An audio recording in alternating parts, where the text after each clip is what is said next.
What is it like to be manufacturing items for model railroading in the 21st century? Today on the Roundhouse, we are talking to the president of Walthers. All aboard!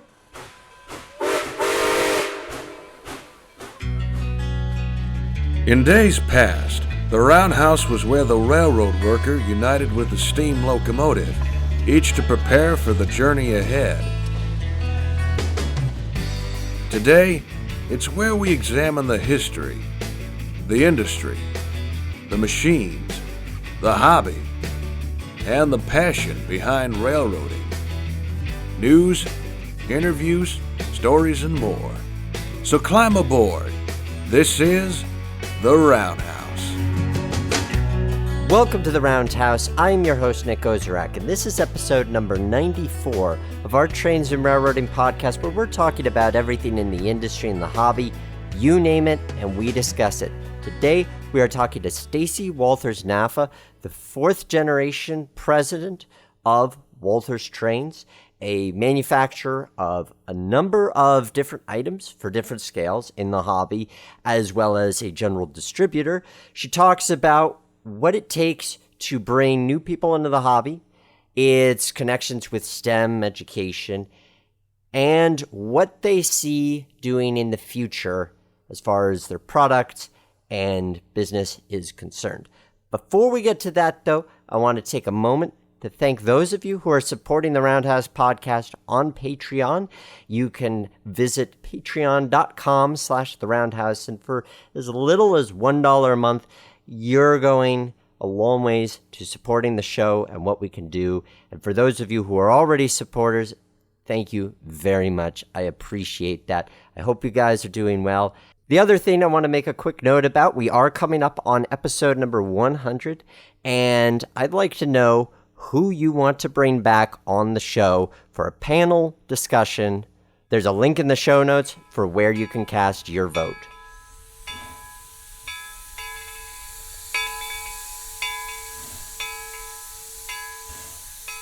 Our guest today is the fourth generation president of Walthers. Please welcome to the Roundhouse, Mrs. Stacey Walthers Naffah. Thanks so much for having me, Nick. Glad to be here. Great to have you on the show. Provide us with a bit of a background as to what Walthers is and its history. Sure. Walthers is an 88-year-old family business. Again, you said 4 generations of family ownership and operations. We are a producer and a distributor of model railroad equipment, the largest in North America. We create our own branded line of products in the Walthers name, and we distribute great partner brands, over 200 of them, from all various different manufacturers around the globe. We're also the publisher of the reference book, which is a 1,000-page catalog that helps modelers figure out how to fulfill their dreams through the little things that we make and that we provide for our customers. We sell to hobby shops. We proudly do that to hobby shops both in the U.S. and around the globe, and also we sell direct. And we have a very small showroom here in Milwaukee to allow for visitors and some local customers to come see us. So we are very involved in the model railroad space. Which came first, being a distributor or having your own product lines? So it's interesting. The beginning of our company and what we're doing today are both they're still very connected. But we started out with my great-grandfather offering information to people to help them with their model railroads. He was an electrical engineer by trade, and that information led to interest, which led to products that we created. So it was kind of information, then products, and then over time, distribution was added. But really foundational to who we are is being a purveyor of product and good information to help enthusiasts enjoy their hobby. You're based out of Milwaukee, Wisconsin. Seems to be about the time that Walthers was coming on the scene, as was Model Railroader. Did the two influence each other? You know what? I did not have the benefit of knowing my great-grandfather, but there's plenty of stories that I've heard about the friendship between him and Al Kalmbach. So yes, Al Kalmbach and my great-grandfather were good friends, and their businesses started right around the same time. I believe, we were in 1932, and I believe they were in 1933 or 1934, so they came pretty close after. But they were very actively involved in kind of the birthplace of model railroading here in Milwaukee. I would imagine that with this family legacy that you must have grown up surrounded by model trains. Was joining the family business always part of your career ambition? So it's very interesting being part of a family business. And what I have to say is that I was always around the business. As you can imagine, it was a huge part of my life and a great source of pride. But as is with family business kind of best practices, we were hired in the family business when we were qualified for the job available. So we had a lot of trains here at work. We had some at home. But I would say my great-grandfather was a true diehard enthusiast. And then the business was always a part of my life, but it wasn't, I myself, don't tell anybody, was not an enthusiast myself growing up. But again, I stocked shelves, I picked orders, I worked on the catalog, our reference book over summers.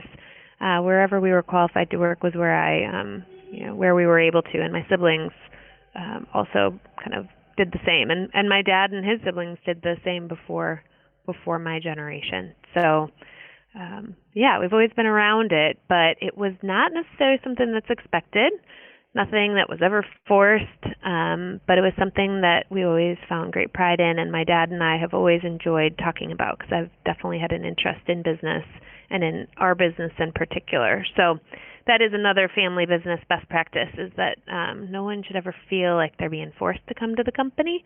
They should come when they're interested. And my story of when my interest really peaked and it turned into where I wanted to make my career, that came later in my life, actually, after I had already explored a career outside of the family business. Speaking of that career outside of the business, you spent time in the world of print and advertising, Reader's Digest, Time Inc., People's Magazine. What did you learn from that experience that you carried with you when you joined in the consumer marketing and corporate communications department of Walthers? Well, I have had a really interesting and varied career. So out of school, I actually studied marketing and psychology in my undergraduate degree at Boston College. I got a double major there. And so I actually landed in advertising at advertising agencies right after college. And what I learned about that was I really like understanding how people think and what they're interested in and consumer behavior. And so that was something that I learned how to really understand. And frankly, in advertising agencies, you try to figure out how to influence people to hear your message. So I learned that very early on at some really big and interesting advertising agencies in Chicago on Michigan Avenue, and that was a really fun and exciting career that I navigated into the print and publishing world after spending a fair amount of time in the advertising business and learning about how to really listen to people's needs and how to give them what they're looking for. So I migrated into publishing after that because of some neat opportunities and because of, frankly, some flexibility that it offered with my life. I was interested in going back to graduate school. I was interested in becoming a mother. And that publishing opportunities, they kind of came to me based upon the relationships that I built over my years at the advertising agencies.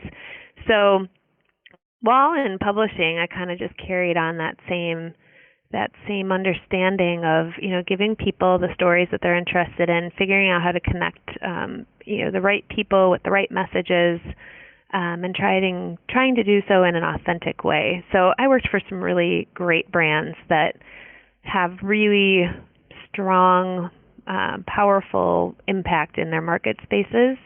So I think that was a all of those things I just described are really critical learnings. But I also think there were some really great learnings from working for big companies where you have to work together in disparate teams with people all over the country. And at People Magazine, we were churning out magazines every single week, and we were doing additional sponsorships and programs, and then every once in a while we'd do, a couple extra magazines. The operational efficiency that I witnessed, and the high quality caliber of expectation of how we conducted ourselves and had some fun while we were doing it. I think all of those things I've carried with me, and I have a great fondness for the many years that I spent.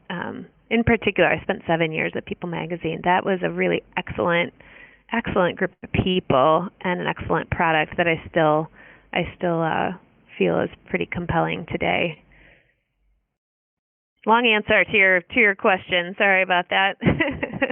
No. The longer the better. That's my philosophy with this thing. I got a lot to say. That's good. That's why we're happy to have you here.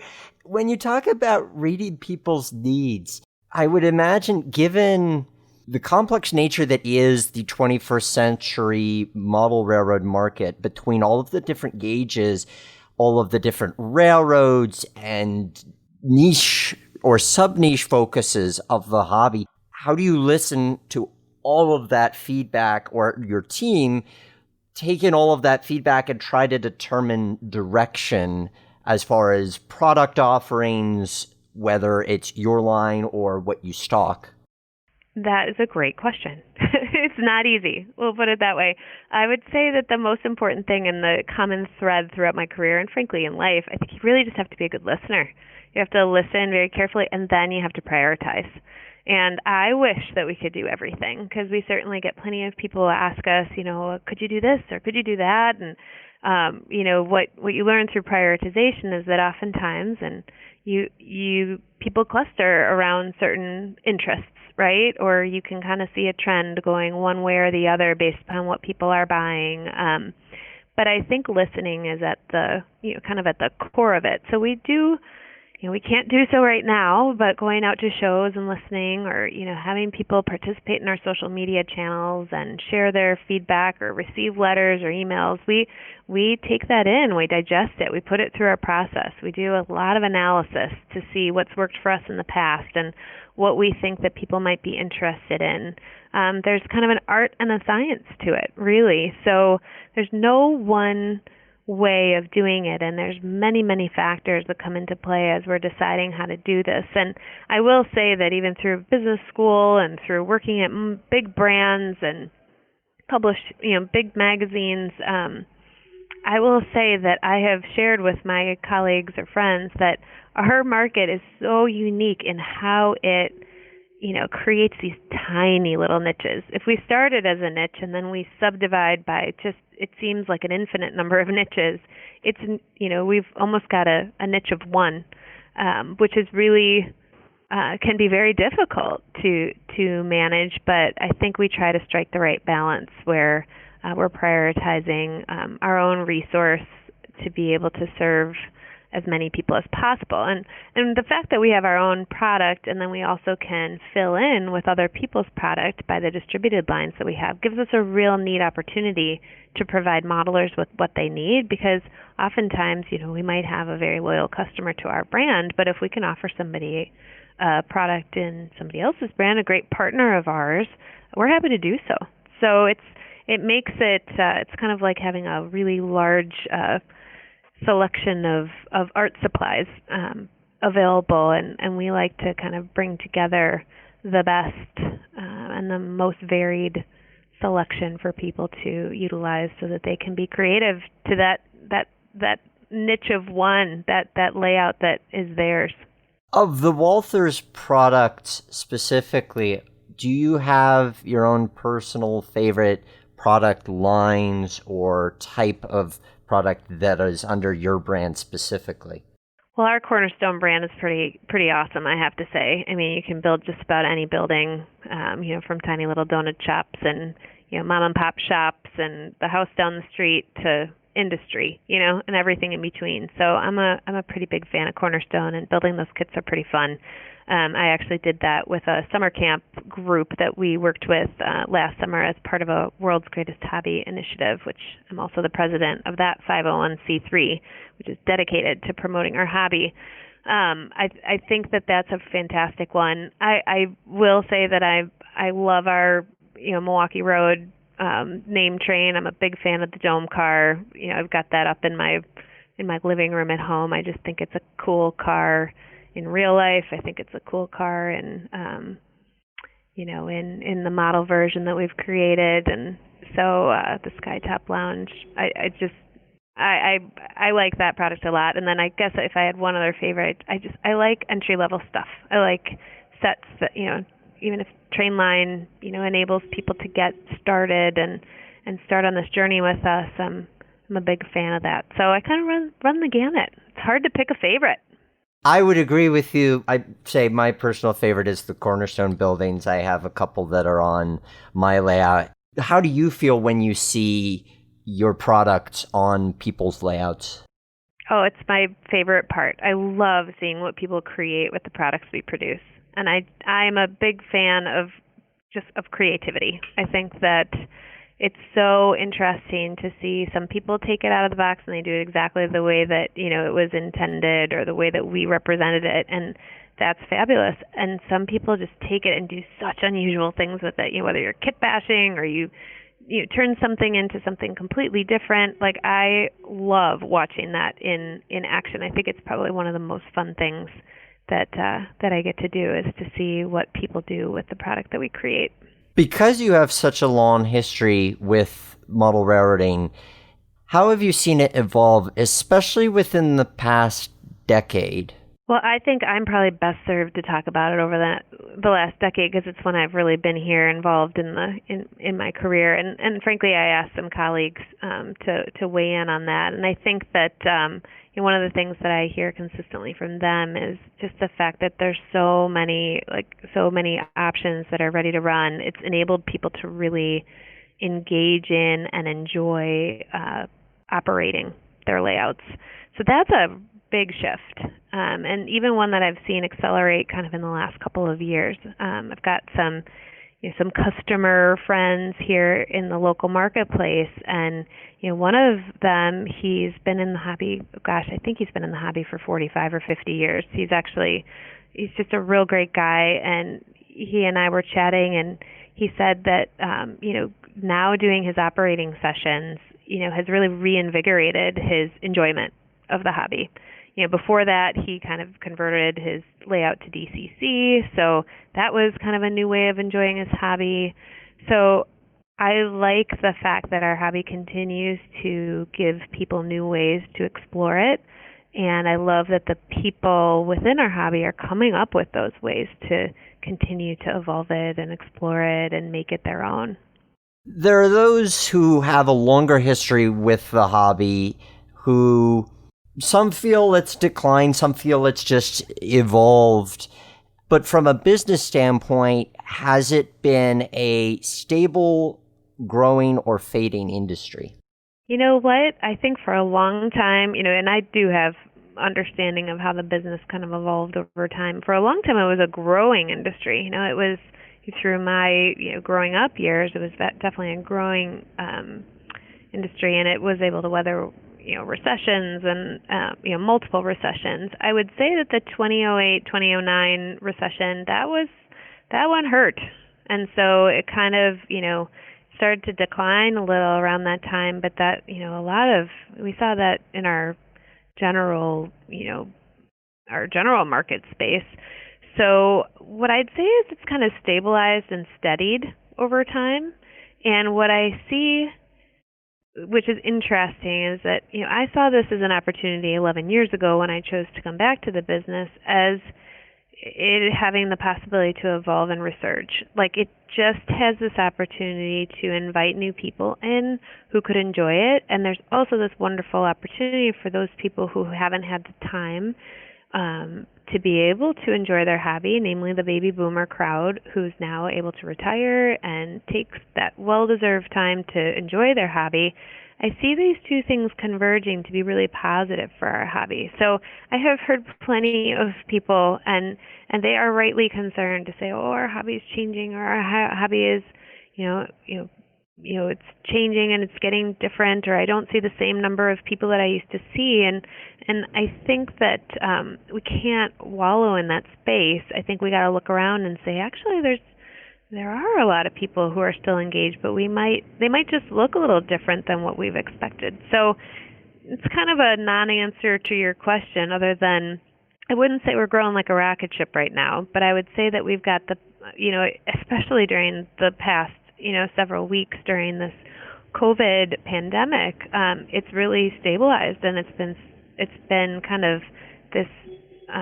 It's not surprising, but in the midst of all these other businesses that are seeing some struggles, we're seeing steady business right now, which I think speaks to its value and its reason for being today, which I think sometimes people bemoan that they say, "Oh, it doesn't have a place to be here anymore. It's an old hobby." Well, I don't agree with that. And I didn't agree with that, or I wouldn't have come back to, bank my career on it or move my family from Chicago up to Milwaukee. I believe that this hobby has great promise, but I do think that it's going through a time of change that can be kind of scary for some, exciting for others, and some people might find themselves somewhere in between those two emotions. You use a word there, which I've seen you use in other interviews, which is inviting, making model railroading inviting. And it's something that I see on a number of different fronts, whether it be modelers themselves, whether it be organizations like the NMRA. What is Walthers doing to make the hobby more inviting for people who are not familiar with it? Well, I think it starts in some ways with just how we talk about the hobby. I mean, I've got a lot of thoughts on this topic, but I'm trying to figure out which one to start with first. But I will say I am very committed to this cause because I think we do have value here today. So I think, number one, we have to actually be open-minded to think that we can bring new people in, right? So when we talked about the fact that I was not really an enthusiast growing up, one could argue that we haven't been particularly actively inviting women to participate in our hobby, or moms. And so I came back to this business when my son was 4, and he was gaga over trains, and we were going all over creation to go to Day Out with Thomas, and that was his interest. But I was the one, as the mother of the household, who was figuring out how we were scheduling our time. And I went to some of those events, and I realized that our hobby wasn't there. Like, we were not there. We were not saying, "Hey, parents with kids or moms with kids who have children who are really interested in trains, we're here for you." So I would say that I'm literally looking at the little ticket from the Day Out with Thomas that I have framed in my office, because it was this aha moment where I said, let's welcome people. Let's give them a pathway. So I do think that that's not a concrete answer, other than it's an attitude that's pretty pervasive around here in the way that I think about running our business. I've hired people very much from outside of the industry who share that same perspective, that we can be welcoming. I think we have to continue to do a good job of having the product available for those new customers and communicate to them where they are. So we do go to, Train Fest is a great show where half of their crowd is enthusiasts and half of the crowd is what you might call the quote-unquote stroller crowd. And we, this past year, had a booth that was, we've actually done it over many years, where half of our booth is dedicated to the enthusiast and half is dedicated to the newcomer. So we develop materials that support that newcomer. We help people understand what scale is by putting materials in our booth, or we put it on our website. We put how to get started a model railroading section in our reference book. We take that same section and actually we reproduced it and offered it to dealers so that they could hand that out at their shops.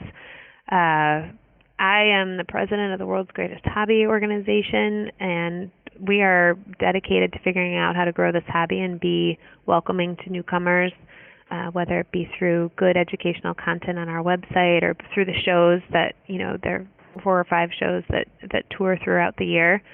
So we attend all of those shows. As part of the World's Greatest Hobby organization, we executed on a summer camp last year at a science center right here in Milwaukee, and it was a collaborative effort of the board of the World's Greatest Hobby, so that includes Bachman and Atlas and Cato and Kalmbach. We all are working together, and we're able to bring model railroading into an environment of summer camps that were, right next to a coding camp, a computer coding camp, or a STEM camp. We're trying to bring model trains into relevance for new audiences, in particular those who might not have been exposed or think that this hobby is for them. Of course, we also want to be incredibly welcoming to people who might have been in the hobby before and have lapsed. They decided not to be anymore. So we do outreach, through our flyers. We do outreach through, through our dealers, and we try to cast as wide of a net to bring people in to enjoy this great hobby of ours. The idea of STEM is something that's really taken off in education within the past 5 or 10 years. And it is something that seems to me to be a great way to get people interested in model railroading and trains in general. I helped a nonprofit in my area to start a model railroad club targeted to youth, and with pretty good success for first year.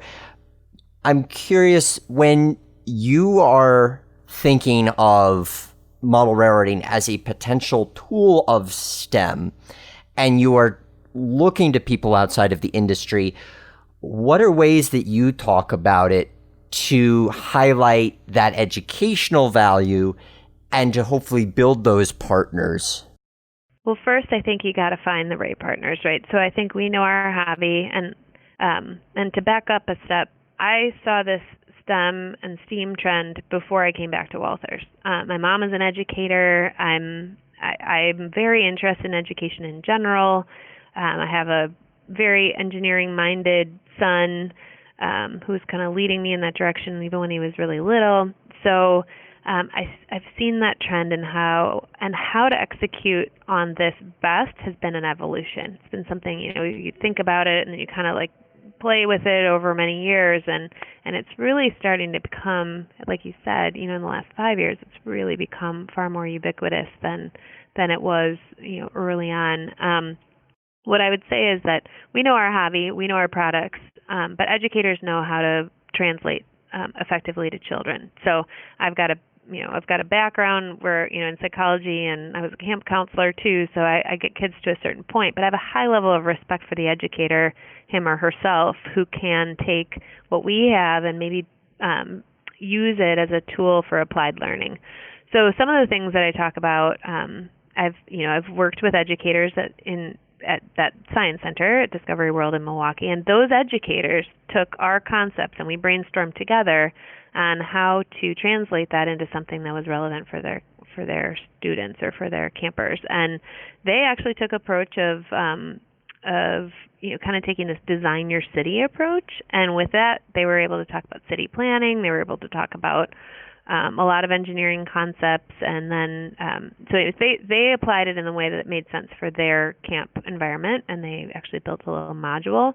But generally speaking, when I talk to educators, I just start with the basics, right? Like you start with, I mean, it might be the last letter in the acronym, but math, just starting with the idea of scale. Actually taking something of prototype size and scaling it down. There's such learning there, right? But a kid or somebody who's trying to learn that concept can actually tangibly see that. They understand the size of a real train, and then they can understand how they've now translated that down into scale. So I think scale mathematics. I think that technology is critical, and people might not think it, but it's been a part of our hobby for a long, long time. But to be able to digitally control your trains, and that's tech, and I know that people are playing with Arduino and doing all sorts of interesting things now with technology to make their hobby more fun for them. Engineering, clearly there's lots and lots of ways to look at that, and I do think how you're engineering your layout to be structurally sound all the way up to like the idea of how an actual rail train works, and art is a huge part of this. The layouts that I see that people have imagined in their brains and then brought into reality, art is huge. I think that history is a part of what we're doing. I mean, America, our country, would not be the same country it is without the railroads. So I think there's such a richness and in what can be taught, but it's not in this kind of very prescriptive way. It can be in a way that people are learning. They don't even realize that they're learning. Of course, there's electrical currents. I mean, my great-grandfather was an electrical engineer. My dad was a mechanical engineer. I believe that my Bruce, my grandfather, was also an electrical engineer. I'm going to have to check that now. But so we come from a long line of engineers, and I think that the skills, and we've got a lot of them working here, I think that there's just a lot of stuff that you can be learning in that whole space that we could go on and on for a long time. But the conversations I have with educators, they get it right away, and then their minds start spinning as to how they might be able to apply it, and it's neat, it's exciting, and I will admit I'm actually last week I was on with a education podcast, and I earlier this year I actually was interviewed by the National Science Teachers Association. So I think that the more we talk to teachers, the more that we're going to learn from them.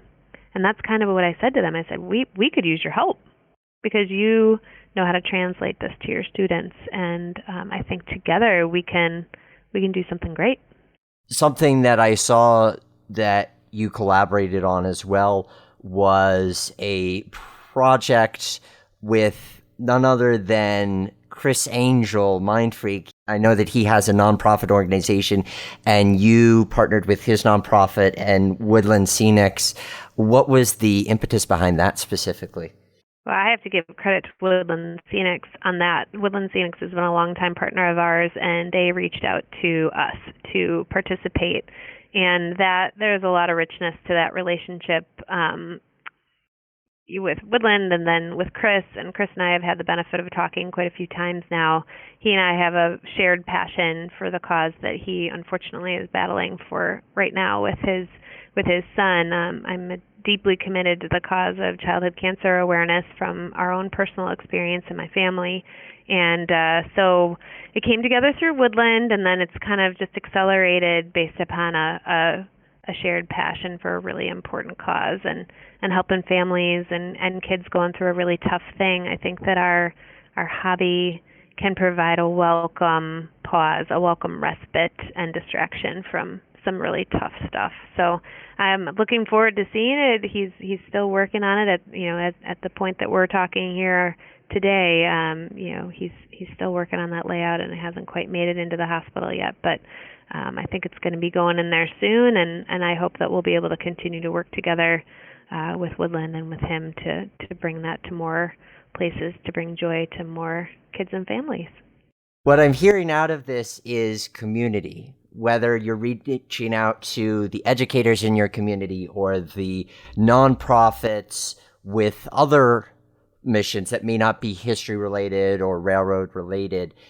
This idea of find your partners, find your allies, and work with them to achieve things that benefit each side. Yeah, community is core to what we do. I mean, it's really part of kind of our vision for the company. I believe that when people say things like, your hobby it's not relevant anymore, it's old, it's like, but you know what? Actually, one of these things that is so fundamental to human beings is our need to connect with one another. And we provide a really neat way to do that. And I watch it with such interest that people are learning from each other, they're growing with each other, they're connecting with each other, and it's people from all different walks of life and all varied backgrounds, and I think it's really, really neat. So community, yes, is a huge part of why we think we matter and why we will still matter, is because people who have shared interests and a shared desire to learn and to be inspired by each other will always have something to do together. And it's something that my great-grandfather wrote in a book, the Handbook for Model Railroaders. There's some really special things he wrote it kind of in the upfront section. He talks about how, in model railroading, and it's old language, so forgive the old language, but it talks about how, like, the captain of industry and the everyman are the same. Like, what a great idea. And again, old language, but the idea of, like, we're all connecting over something that's interesting and productive and positive, I think is really, really a great reason for being, and I think can serve us well if we focus our energies there. Questions from some of our listeners. We'll start off from this one from Matt Mahalo. Do you see 3D printing changing the manufacturing scene for the hobby? So it has certainly opened the door for hobbyists to do small-scale production runs of niche items, which is really exciting for modelers with specialized interests. We're seeing some of the lines that we distribute using 3D for detailed parts, so that is changing. I do think it has a role in our hobby moving forward. Those are the places we're seeing it right now. But it's an exciting aspect to the hobby, and I guess I would put that question back to your readers or to your listeners, and I'd be curious to hear their perspective on that. This one from Michael Hawk. Will we see a return of model manufacturing to North America, even though it might mean fewer offerings and or higher prices? I'll add on to this one a little bit because there was a local news story when the Trump tariff controversy was ongoing, and a local news outlet interviewed you specifically, and you were talking about how that would impact your costs if that was fully implemented. Is that something that you see changing your style of manufacturing? Gosh, this one's a tough one, right? Wouldn't it be fantastic if we could bring everything back here? Right now, that's not reasonable or achievable, but it certainly is something that we can keep our eyes and ears open to.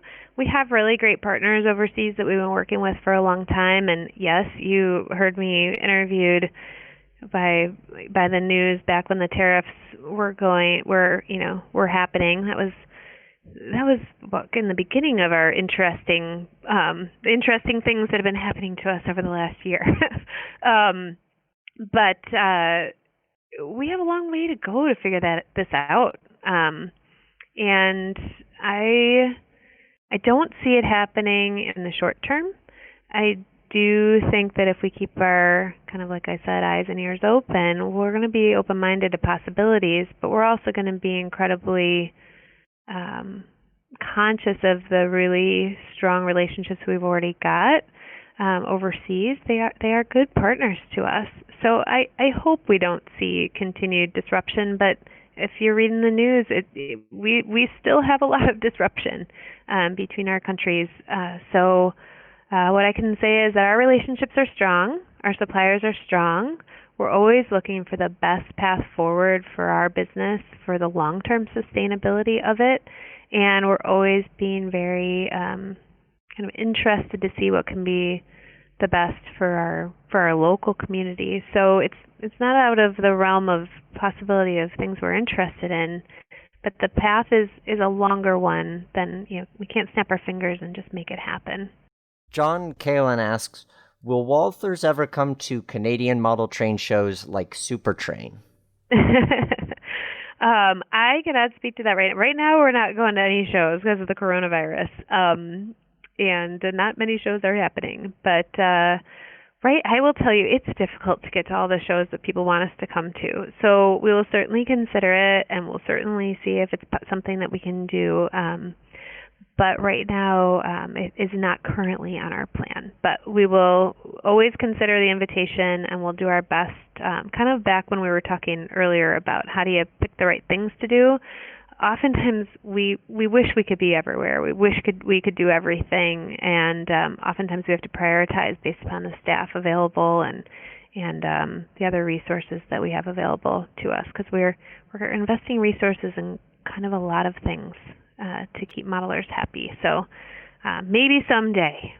Tim Hollingsworth asks, I feel like I'm seeing less and less new runs of steam locomotives being produced. Is this actually the case? I guess the larger question here being, what are you seeing as far as modelers' trends when it comes to eras? Are you seeing modelers preferring older pre-1950s is steam or pre-diesel steam or things more modern? I would say that we're definitely seeing an interest in contemporary railroading. So that's definitely a trend that we're seeing. I can't speak specifically to the trend line on steam. We don't play a big role there in our own proprietary product, but I will tell you, people just still are fascinated by steam. I am one of those people that's fascinated by steam. So I do have to admit, every once in a while I raise my hand and say, are we going to do one? So far I can't speak to the fact whether we're going to do one or not, but I'm pretty sure. And I know it's not on next year's plan. But so I think contemporary is definitely a trend line that's going up. Steam I can't necessarily speak to, but I think because of how interesting and how intricate those machines are, I'm hard pressed to think that category is going to go away altogether. But how much investment is being put behind it, I can't speak to it. Brian Dembinski asks, does Walthers plan to continue manufacturing their own locomotives? It must be difficult competing in the market for hyper-realistic diesels with smaller specialized manufacturers. We think that there's room in the market, frankly, for lots of people, and the level of quality that we're seeing in the marketplace is really, really fantastic right now. So I think that we'll continue to work to meet and exceed the expectations of the modeler and do our very best to serve that need. So we're happy to work together, to fill the needs of modelers with all the other great manufacturers that are out there. But we want to stay in that game because we think that we've got a great product to bring to market. Nate Hatton asks, how do you decide what locomotives and railroads to produce?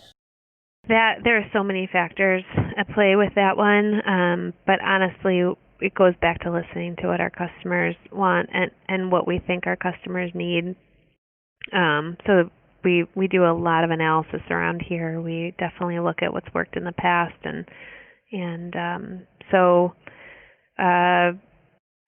combination of analysis, combination of listening, and then also really being mindful of, again, the prioritization of our resource of how can we bring the most, great product out for modelers to enjoy their hobby in a year. And we're bringing out a lot of new product in a year.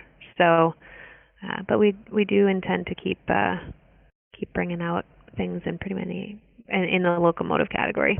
What are some of the products that you're looking forward to introducing for later in 2020 or 2021 or even future down the road?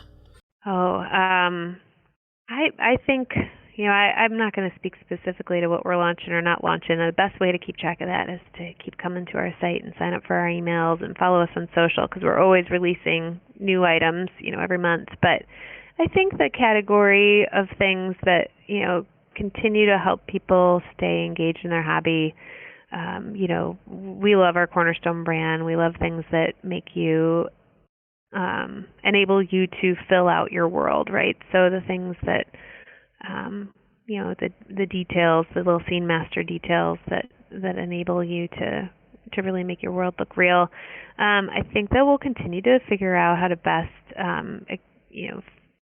address technological shifts. I think that we'll continue to look for ways to invite newcomers into the market. That's probably because I'm biased.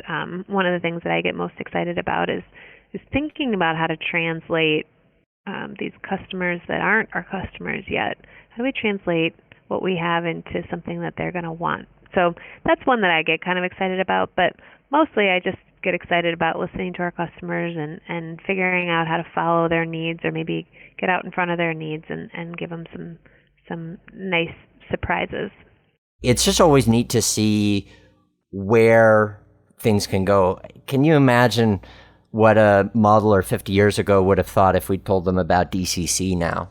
Right, and that's where I think one of my answers earlier about the continuing to manufacture our locomotives, I think that to witness one of our locomotives in action that can just run and run and run perfectly for so long, it would have been hard for somebody to imagine that back then. And I look at some of our old molds and the things we've got in our historical cases, and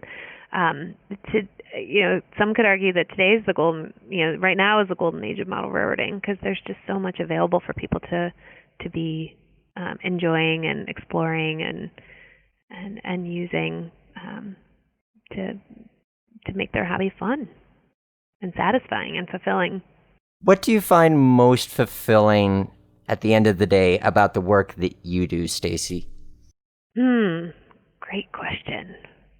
I lead with family. I always say family first.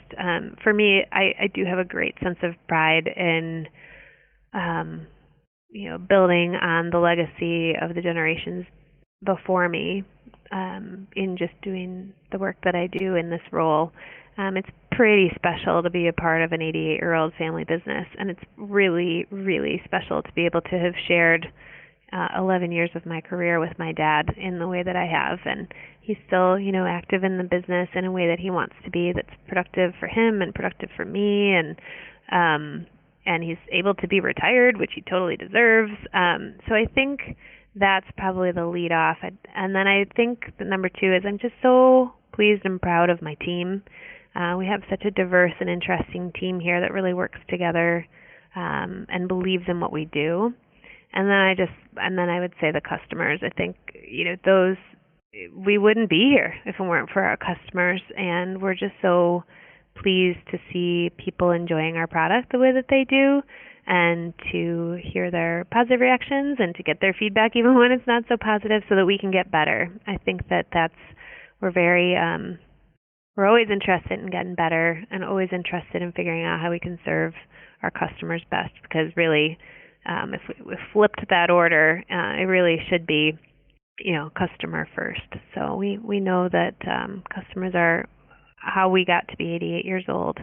And so I think I'm very satisfied by watching what happens within our hobby and the joy that it brings to people. And I do find great comfort in the comfort I think our hobby is providing right now during some very challenging times. I think that there's a benefit to building things with your hands and to connecting with people over shared interests. And I think that it's valuable to be promoting to a younger generation. I've got 2 teenagers, and I just think that we have a space to fill where people can integrate, the new technology and the old stuff, and just building and doing good soft skills, working together, teamwork stuff. I think our hobby has great value and reason for being, and so that's incredibly satisfying to know that all this work we're doing for the customers and all the team's effort and then my family's legacy are all connected to something that's that positive. That kind of wraps it up in a nice little bow. Perfect picture. Stacey, thank you so much for joining us on the Roundhouse and talking about your perspective on the hobby and what it means to be at the head of an 88-year-old model supplier and manufacturer. I look forward to seeing what comes down the tracks and what you guys are going to be offering in store. And I know that a number of our listeners had specific questions about products you'll be offering, so I'm sure we'll be keeping our eyes glued to your website and to the catalog. Yeah, well, we will be here for you, so sometimes I don't even know what we're coming out with, so you gotta they're moving so fast around here, so stay in touch with us, and we're happy to serve you, and I really appreciate having the opportunity to talk with you and with your listeners. And now, the question of the day. Last time on the Roundhouse, we were talking to Joe from Approach Media, a YouTuber who streams his route building work for the Trains with a Z Railroad Simulator. This led to the question, what is your favorite train simulator? And there were a number of interesting responses, a lot of variety in terms of what simulators you guys like. So here are some that I've selected. First, from the roundhousepodcast.com, Kyle Bonani writes, my favorite railroad simulator is Train Sim World. Being able to play it on a big screen makes me feel like I am actually in the engineer's seat of a real locomotive. From Facebook, Steve Boyko says, I am playing Train Station 2 on my phone. Not a simulator really, but a fun game. Richard Shirey, I'm surprised no one mentioned OpenRails, even though there's not really any way to upgrade Microsoft Train Simulator's in-game graphics. OpenRails uses current technology to improve many aspects of MSTS routes and rolling stock. Quick thanks to Richard. I've always enjoyed your Lehigh and Hudson River route, and I'm glad that it now gets to shine in OpenRails. Scott Kremer writes, Run 8. It's the best train sim out there. Graphics aren't great, but they're good. It has the best physics of any train sim and has multiplayer. Prototypical operations on a multiplayer server with accurate physics is what makes it beat any other train sim out there. I agree, Scott, that the multiplayer experience is really unparalleled in Run 8. I just wish I had a way to build new routes, but I do like it for the reasons you outlined. From YouTube, Eric Trainsy Fan 1 writes, Trains with a Z has always been my favorite simulator for years. I'm thankful for all the websites out there such as K&L Trains, Jointed Rail, and Trains Forge for giving us nice quality content. And many filmmakers like High Iron and Ron the Cyborg have inspired to make my own Train Z films when I get a channel up and running someday. I've gotten well accommodated with Run 8 since you're the reason I decided to get it. Now that I have a rail driver and the Pennsylvania and Berwind, the possibilities are endless. And the possibilities really are endless when it comes to any of these train simulators. If you haven't checked them out or you haven't seen what they're capable of in a while, go watch some clips on YouTube. There's a lot of info out there, including at the rail yard. Shameless plug. Your question of the day for this episode is, when it comes to model railroading, do you prefer kits, kit bashing, or scratch building? Let me know on the roundhousepodcast.com. Links to social media there. Don't forget, we've got that poll in the show notes for this episode, number 94, where you could select the guests for episode 100 and check out our Patreon, where you could get episodes like this a week in advance. Thank you for listening, and remember, as always, that the Roundhouse is our house.